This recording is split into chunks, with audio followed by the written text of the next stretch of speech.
এই বড়ি খাবি তোরা? আজকে আমরা বড়ি খাবো, চল। যেই কথা সেই কাজ, বড়ি খাবো তো বিট লবণ লাগবে না?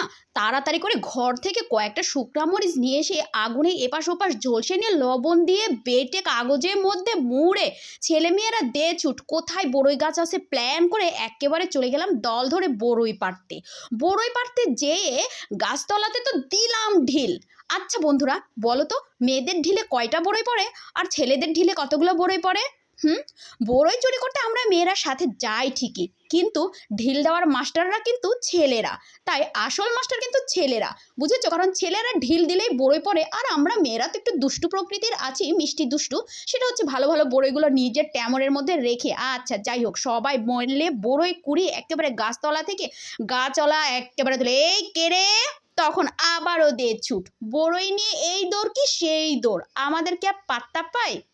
তারপরে মাঠের মধ্যে যে সবাই তো একেবারে কড়মড় করে বড়ই খাচ্ছি, আবার কিছু গাছ থেকে ধনেপাতা তুলে নিয়ে, মানে ক্ষেত থেকে বড়ইরে ছেঁচে ভর্তা বানায় খেতে, সে যে কি স্বাদ কি বলবো, আমার মুখে এক রাশ পানি চলে আসছে। তাই মেয়েকে বললাম, এখনকার দিনে তো আর সেই মজা নাই, বড়ই এখন বাজার থেকেই কিনে খেতে হয়। সেই স্বাদও নাই, সেই মজাও নাই। আর সেই দিনগুলোতে আমরা যেই আনন্দ করেছি, এই আনন্দর শিখিয়ানাও বর্তমানের বাচ্চারা কিন্তু পায় না। কারণ এখন বড়ইয়ের গাছ দেখা যায় না, সিজন আসলে ওই বাজার থেকে আমরা বড়ই কিনে নিয়ে আসি, কিনে নিয়ে এসে এই যে একটু লবণ দিয়ে কয়টা বড়ই খাই। এই কয়টা বড়ই খেলে কেন আমাদের পেট ভরতো? বড়ই আমাদের প্রায় 1 কেজি খানেক লেগে যেত। যে ভাগাভাগি করে খাবো, মাখাবো, ঢিলাঢিলি করব, ঝগড়া করব, দ্বন্দ্ব করব, বড়ি খাওয়া শেষ, বন্ধুত্ব শেষ, চলে আসলাম বাড়িতে। ও মা, কথায় কথায় কিন্তু আমি শাকভাজি করতেছি, এর মধ্যে শাকভাজি করতে যেয়ে শাকের মধ্যে না আমার লবণ বেশি হয়ে গেছে। বন্ধুরা, এটা কিন্তু তোমাদের জন্য হয়েছে, আমার কিন্তু একটুও দোষ না।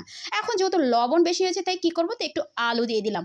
ভাজি হওয়া শাকের মধ্যে নতুন আলু দিয়েছি, তো সিদ্ধতে বেশি সময় লাগবে না, এই তো করব, মুখের ভাবেই সিদ্ধ হয়ে যাবে। খিদা যা লাগছে রে বাবা, পেটের মধ্যে একেবারে ছুঁচো আমার দম দিচ্ছে। তো তাড়াতাড়ি করে শুধু আমি শাকভাজি দিয়ে ভাত নিয়ে নিলাম, আর টেবিলে কিন্তু আমার আর একটা জিনিস আছে, সেটা হচ্ছে এই তো ঝালটক জলপাইয়ের আচার। শুরুটা করলাম বড়ই দিয়ে, ভাত খাচ্ছি আচার দিয়ে, কি স্বাদ বান্ধবীরা, বন্ধুরা কি কব। একটু মনে করো ছোটবেলার কথা মনে করো। বয়স তো হয়ে গেছে, মাঝে মধ্যে তো নিজের মনটাকে তো ছোট রাখতে কোনো সমস্যা নেই, তাই না? বয়স হয়েছে তো কি হয়েছে, ছোটবেলাতে তো আমরা ঘুরে আসতেই পারি মনে মনে, তাই না? কি আনন্দ, কি আনন্দ, আকাশে বাতাসে ছিল সেদিনগুলোতে, আহা হা হা বান্ধবীরা, সেই স্বাদ। তো যাই হোক বান্ধবীরা, বন্ধুরা, তোমাদের সাথে অনেক কথা বললাম, এখন আমি পেটটা ভরে খাই তৃপ্তি করে, কারণ রাত্রে আবার অন্য কিছু করতে হবে, এটা দিয়ে আর হবে না। আমার ঘরে আবার একটু ভাজাভাজি বেশি। তো প্রিয় বন্ধুরা, আজকের মতো সবাই ভালো থেকো, আর আমিও গল্পটা এখানেই শেষ করলাম, ছোটবেলার গল্প। সবাইকে আল্লাহ হাফেজ।